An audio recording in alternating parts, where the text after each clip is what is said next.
Halo bos-bos yang dermawan. Gimana nih kabarnya? Kopi masih lancar ya? Oke baiklah, untuk mengisi kegabutan kita kali ini saya akan menemani kalian dengan menceritakan alur film yang diperankan oleh Stephen Chow lagi yang berjudul Lookout Officer. Nah, filmnya sendiri akan menceritakan perjalanan Stephen Chow membantu seorang polisi yang ingin membalas dendam kepada orang yang telah membunuhnya. So, penasaran bagaimana keseruan aksi Stephen Chow kali ini? Yuk langsung saja kita mulai alur filmnya.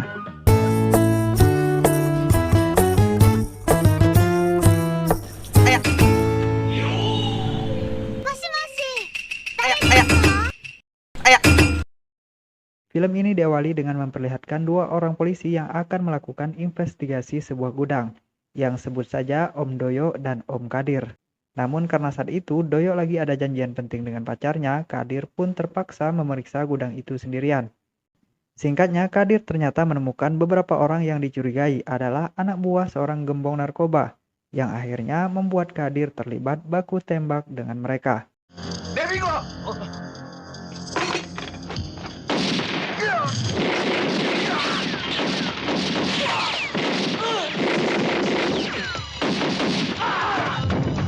Awalnya Kadir sudah berhasil mengalahkan mereka semua sebelum akhirnya bos mereka yang bernama Tangli diam-diam menangkap Kadir dan kemudian membunuhnya. Sayangnya saat Doyok kembali, dia melihat Kadir terjatuh dari lantai 2 dan berpikir Kadir sengaja bunuh diri karena mikirin hutangnya yang terlalu banyak. Singkat cerita, roh Kadir ternyata divonis oleh hakim akhirat sebagai orang jahat, berdasarkan berita koran yang beredar yang menyebutkan bahwa Kadir adalah seorang penjudi dan mati karena bunuh diri. Tentu saja Kadir protes dengan hal itu, yang jelas-jelas adalah sebuah pemfitnahan. Namun hakim akhirat tidak mau mendengarkannya, apalagi Kadir tidak bisa menjelaskan siapa orang yang telah membunuhnya. Kadir pun menyogok hakim akhirat tersebut dengan segepok uang agar memberinya kesempatan kembali lagi ke dunia manusia untuk mencari siapa yang telah membunuhnya. Ternyata hakim akhirat itu sangat senang sekali dengan uang sogokan milik Kadir dan langsung menghadiahkan Kadir mantra sihir serta memberinya petunjuk tentang orang yang akan membantunya kelak.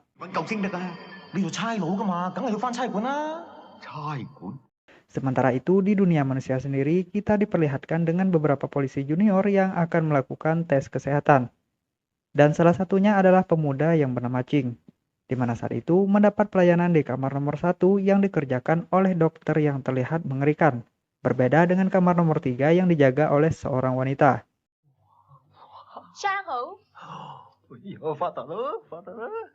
Merasa nasibnya akan buruk, Ching pun berniat mengkadali dua orang yang ada di sebelahnya dengan membuat sebuah taruhan.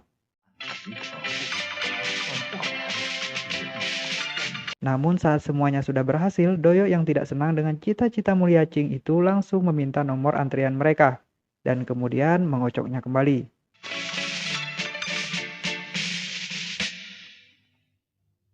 Akhirnya mau nggak mau Ching pun memasuki kamar dokter mengerikan itu. Saat itulah roh Kadir pun muncul dan melihat tanda lahir di bokong Ching seperti yang dikatakan hakim akhirat kepadanya. Kadir pun segera mengganti posisi Ching dengan dokter tersebut yang akhirnya membuat dokter itu dibawa ke rumah sakit. Singkat cerita, Ching pun mendapat tugas pertamanya di kepolisian yang ternyata berpartneran dengan Doyo.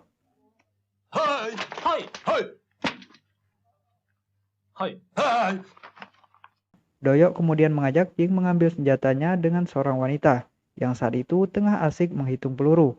Saat itulah Doyo pun mencoba menggodanya yang membuat petugas itu lupa hitungan pelurunya. Tak lama kemudian roh Kadir pun muncul kembali dan menukar senjata milik Ching itu dengan pistol miliknya dulu saat masih hidup. Yang nantinya pistol itulah yang akan dia jadikan tempatnya bersembunyi.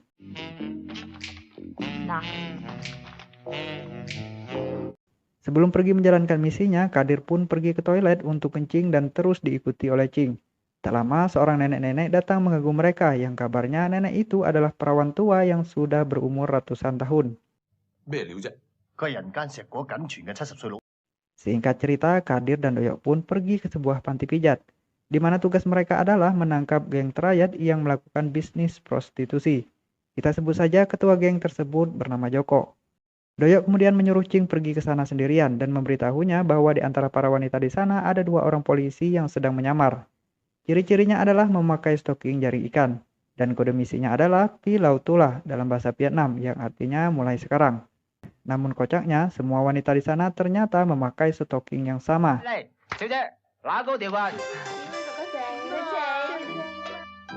Alhasil, Ching pun memborong mereka semua. Ching kemudian mengatakan kode misi yang dikatakan oleh Kadir, dan ternyata mereka semua mengerti, karena mereka berasal dari Vietnam. Ching pun menjadi semakin pusing dan berniat melarikan diri dari kamar itu. Namun sayangnya dia buru-buru ditangkap oleh Joko karena sudah mencurigainya adalah seorang polisi. Ternyata 2 orang yang ditugaskan membantunya tadi sudah lebih dulu tertangkap. Mereka pun mencoba melakukan perlawanan.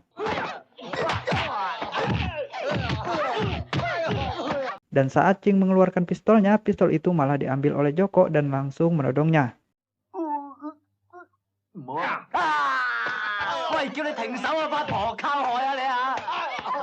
Muncul untuk menyelamatkannya.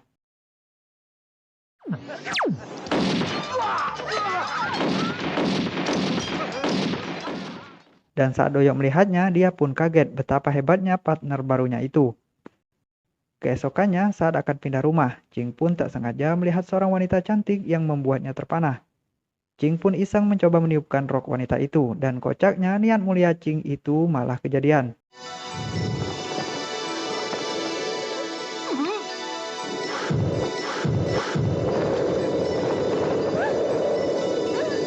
Melihat pemandangan itu, Ching pun gemetaran dan menjatuhkan barang bawaannya.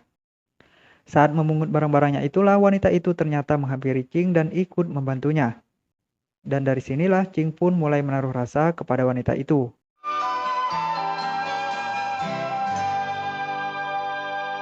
Saat memasuki tempat tinggal barunya, roh Kadir pun kembali muncul dan kali ini dia sengaja menampakkan dirinya kepada Ching.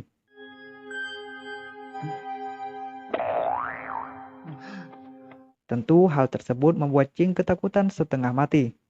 Ching pun mencoba melarikan diri dari tempat itu, namun seberapa keras pun usaha Ching tersebut, tetap saja dia masih kembali ke kamar itu.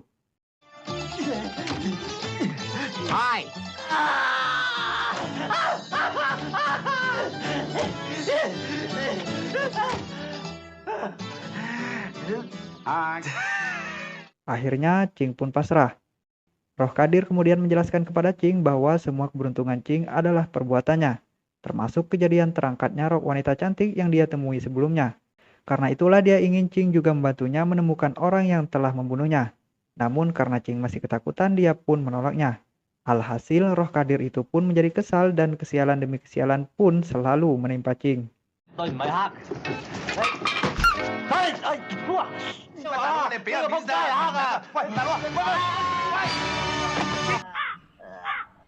Karena tak ingin mendapat kesialan terus, Ching pun akhirnya mau bekerja sama dengan roh Kadir, di mana mereka bersepakat bahwa Ching akan membantu roh Kadir tersebut mencari pembunuhnya. Sedangkan roh Kadir itu akan membantu Ching mendapatkan wanita idamannya. Keesokannya roh Kadir pun pergi ke tempat syuting wanita yang disukai Ching itu, yang ternyata bernama Yuki. Di sana roh Kadir menyuruh Ching mengungkapkan perasaannya langsung kepada Yuki. Namun karena Ching ini adalah jomblo akut, Ching pun menjadi tidak berani dan malah mengungkap perasaannya kepada sapi.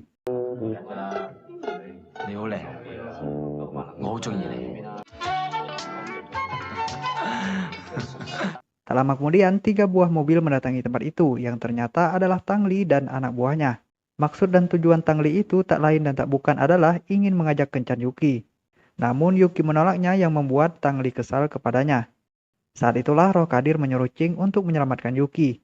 Namun saya tekankan sekali lagi, Ching ini selain jomblo akut juga sangat penakut. Singkat cerita, Ching pun akhirnya sukses digebukin anak buah Tang Li tersebut.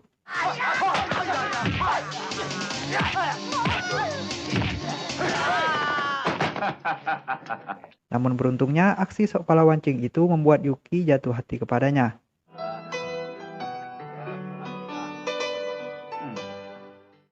Singkat cerita, Ching dan Yuki pun memulai kencan pertamanya. Setelah saling melihat, mereka berdua pun berlarian untuk berjumpa, layaknya adegan sebuah film-film romantis.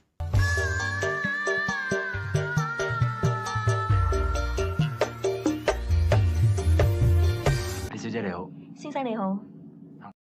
Ching pun kemudian mengajak Yuki duduk berduaan. Namun saat itu roh Kadir selalu mengganggunya. 咩嚟㗎？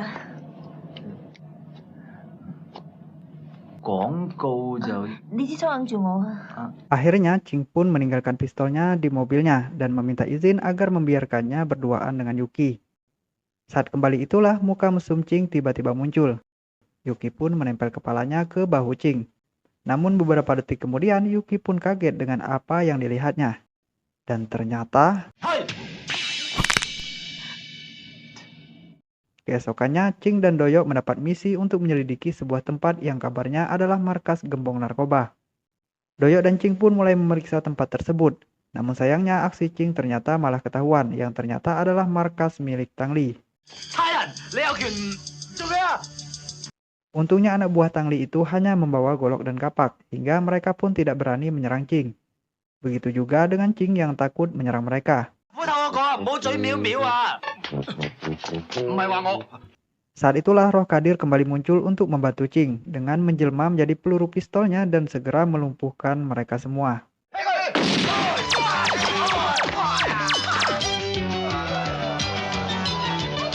Ternyata berhasilnya kasus tersebut membuat atasan Ching dan Doyok menjadi bangga dan berniat memberikan penghargaan kepada mereka berdua. Saat itulah Doyok pun berniat membual kepada atasannya bahwa dialah pahlawannya. Dan hal itu membuat Ching jengkel.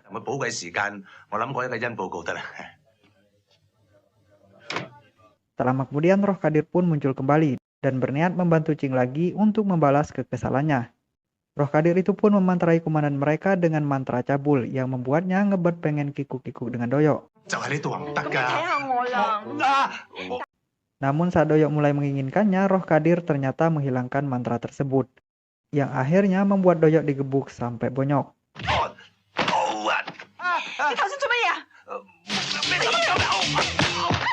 Malamnya Doyok pun pulang dan disambut hangat oleh Yuki yang ternyata adalah anaknya. Yuki pun mengatakan kepada Doyok bahwa pacar barunya tak lama lagi akan datang ke rumah mereka. Tak lama kemudian bel pun berbunyi. Ching dengan stylenya yang sangat keren pun sangat bersemangat menemui calon mertuanya itu, yang ternyata adalah partner kerjanya sendiri. Tentu saja masalah tadi siang masih terbawa saat itu, bahkan sampai membuat acara makan malam mereka jadi berantakan.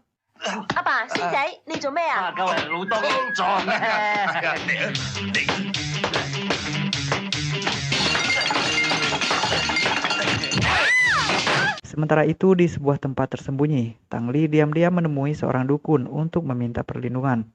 Sebut saja dia Paijo. Paijo pun memberikan kepada Tang Li sebuah jimat pelindung yang berupa kalung kuningan. Keesokannya Doyok mengajak pacarnya berduaan di rumahnya yang ternyata adalah petugas senjata yang kita lihat di awal film. Sayangnya niat mesum Doyok itu terganggu dengan kedatangan Ching yang juga punya niat mesum kepada Yuki dengan mencuri mantra cabul milik roh Kadir. Ching pun membaca mantranya dan tinggal menunjuk korban agar mantranya bereaksi. Namun karena yang membuka pintu adalah pacarnya Doyok, Ching pun kebingungan harus dikemanakan mantranya. Dia pun berniat menunjuk kucing, namun konyolnya tangan panjang Doyok menghalanginya hingga Ching lah yang terkena mantra itu.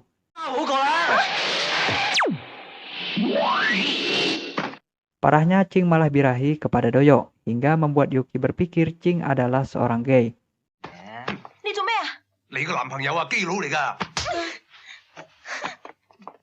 Setelah sadar, Ching pun mencoba minta maaf dan berusaha menjelaskan bahwa dia terbawa mantra sihir milik roh Kadir.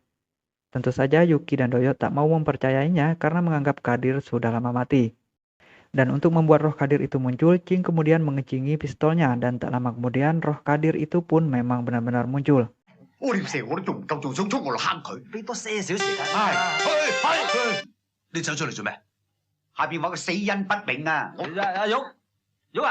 Singkat cerita, roh Kadir yang semakin khawatir tidak bisa menemukan orang yang membunuhnya mulai memaksa Ching untuk mencarinya. Namun apalah daya, tak ada petunjuk apapun untuk mengetahuinya. Namun roh Kadir ingat bahwa orang itu punya bau badan yang sangat aneh. Akhirnya Ching pun terpaksa diam-diam mencium sendiri ketek setiap orang yang berbau aneh. Karena tak berhasil, Ching pun mencoba menelusuri tempat Kadir terbunuh dan benar saja dia menemukan ruangan itu masih digunakan. Ternyata ada 3 orang yang menjaga tempat itu, hingga terjadilah pertarungan kocak.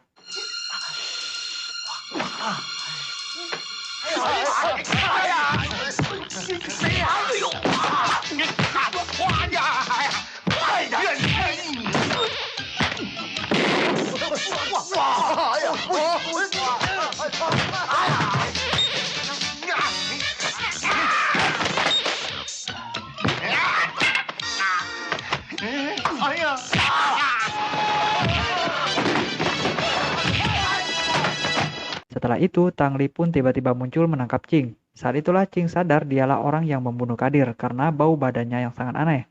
Namun saat itu roh Kadir tidak bisa menyerangnya langsung karena Tang Li memakai jimat dari Paijo.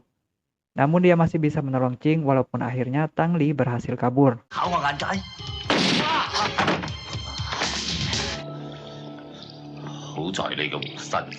Keesokannya, Doyok yang ketakutan dengan roh Kadir yang mengganggunya pun meminta kepada dewa sesembahannya untuk menambah kekuatannya.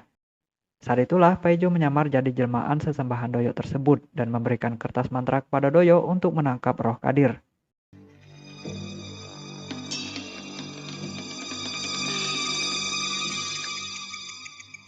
Akhirnya roh Kadir pun dipenjara oleh Paijo dan Tang Li. Kesempatan itu pun dimanfaatkan oleh Tang Li untuk menghajar Qing. Di mana saat itu Qing sendiri lagi asik-asikan berduaan dengan Yuki.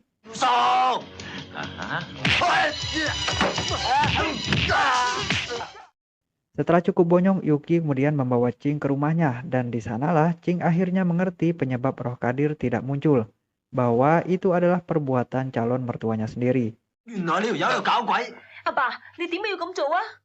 Namun setelah melepaskan kertas mantra yang ada di pistol milik Qing, roh Kadir ternyata tidak kunjung keluar. Merasa ada yang aneh, Doyok pun meminta petunjuk kepada sesembahannya tentang apa yang terjadi.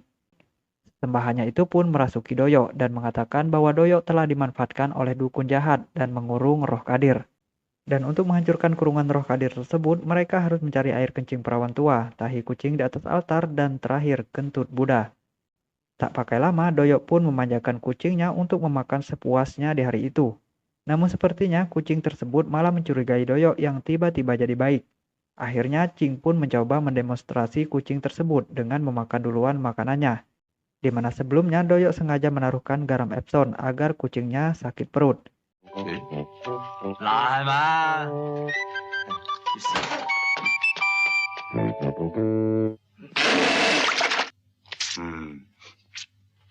Setelah itu mereka pun mendatangi nenek-nenek 100 tahun untuk mencuri air kencingnya. Doyok pun memberikan 3 botol Coca-Cola berharap nenek itu segera kencing. Tapi ternyata nenek itu malah curiga dengan Doyok.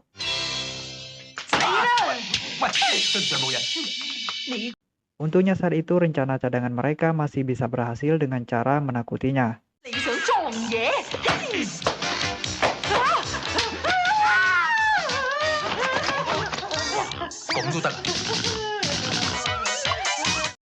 Terakhir adalah kentut Buddha, di mana Qing memaksa Doyok memakan banyak sekali kentang untuk mendapatkan kentut berkualitas premium. Namun entah bagaimana, bokong Doyok malah melar tak terkendalikan yang kemudian tiba-tiba pecah.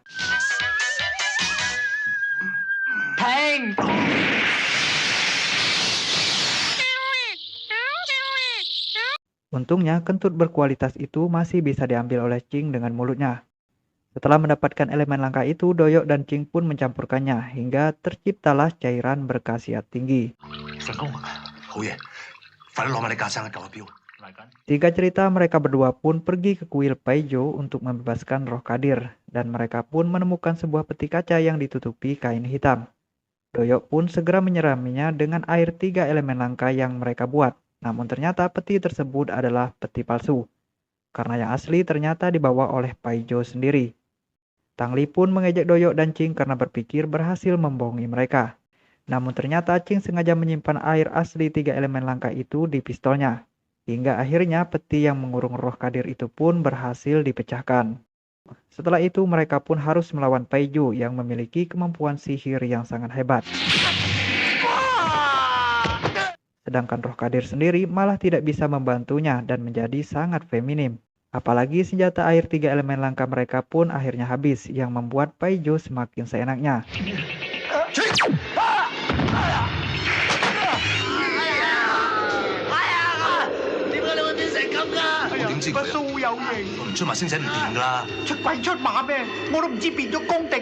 Doyok pun mengeluarkan pedang legendarisnya dan bertarung melawan Paijo. Namun saat akan membunuhnya, pedang tersebut tiba-tiba tidak berfungsi lagi.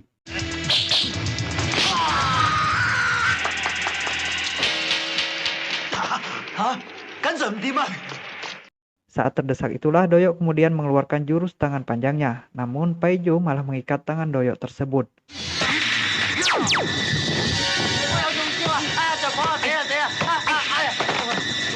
Saat Paijo sibuk menyerang roh Kadir, Ching diam-diam menyelamatkan Doyok. Saat itulah Doyok berpikir mungkin mantra mereka kurang satu elemen lagi, hingga membuat roh Kadir tidak kembali seutuhnya. Dan elemen langka tersebut ternyata adalah air kencing perjaka. Tentu Ching lah orangnya. Ching pun segera menguras isi kantong kemihnya dan menyirami air kencing tersebut kepada roh Kadir, yang akhirnya membuat kekuatan roh Kadir kembali lagi.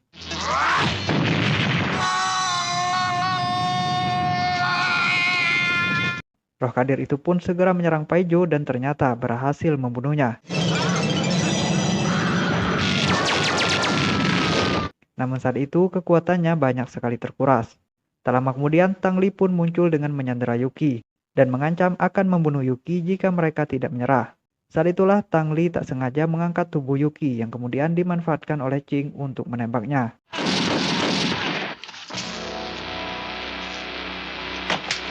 Kini roh Kadir pun berhasil membalaskan dendamnya dan bisa kembali ke akhirat dengan tenang.